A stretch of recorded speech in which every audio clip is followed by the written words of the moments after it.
Hi, thank you for coming to my TED Talk. My name is Sandra, and I'm here to talk to you about how being an athlete is a lifestyle and not just a season.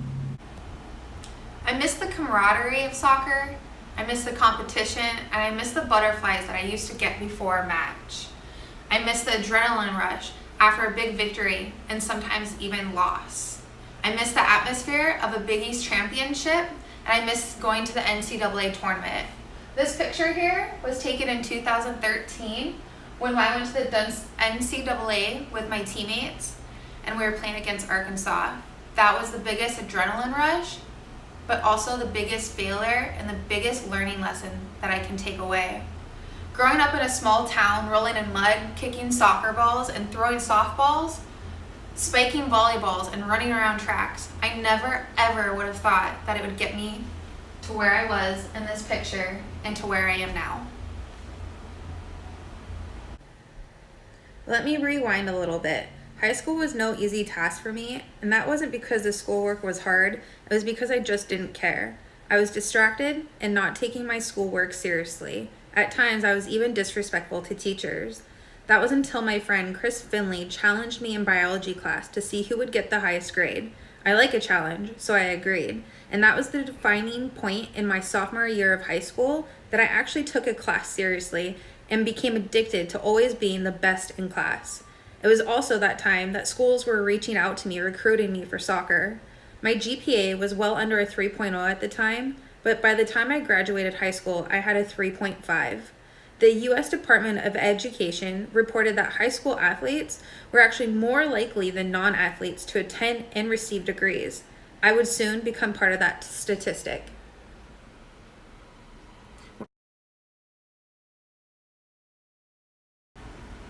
Sports serve as a tool for success within academics, both in high school and in college. Before my sophomore year of high school, I was maintaining a 2.0 GPA to make sure I could even play on game days. That was because athletes have to maintain a 2.0 GPA or higher to even participate across states. This is a C average, and I know it may not seem like much, but for some athletes and for some students, this is the motivation they needed to stay engaged in the classroom.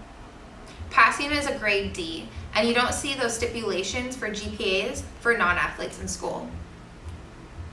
In college, my motivator for academics was that I was afraid to lose my scholarship. I had to keep a 3.0 GPA or higher just to keep my scholarship.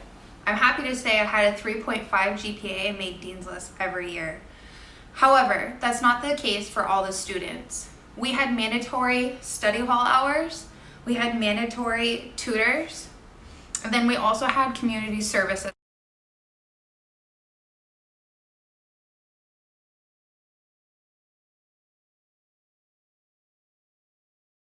What percent are you?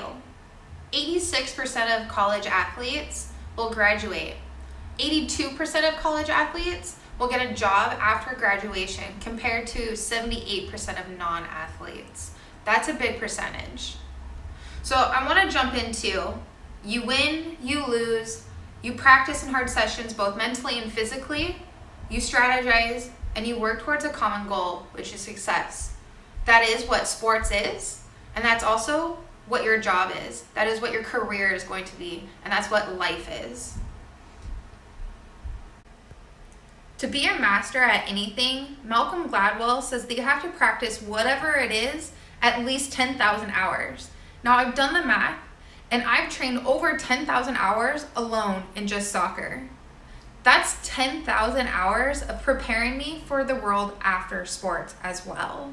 Now I'm going to dive deeper. ESPN did a survey of 400 female corporate executives and discovered that 94% of played sports, nearly 2/3, which is 61%, attributed their athletic participation to their success in the workplace. Now, if you could tell your younger self to jump into sports now, would you have?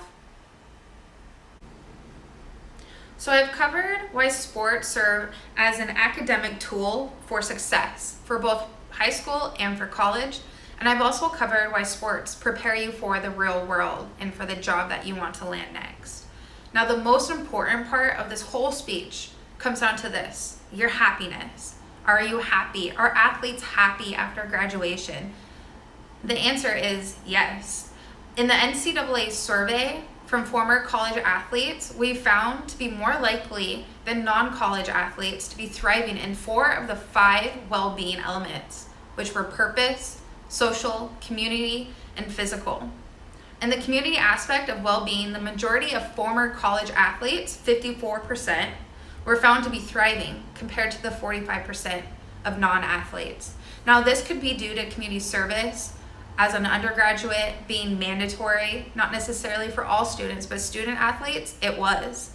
And then you build these communications with peers, and you have communication with your academic advisors, your professors, and your coaches. These are strong communication skills that you need that will also prepare you, but also make you happy and flourish after your graduation. Thank you for watching this TED Talk, and I hope that you now understand that being an athlete is a lifestyle, and it's not just a season. It's what makes the world go round.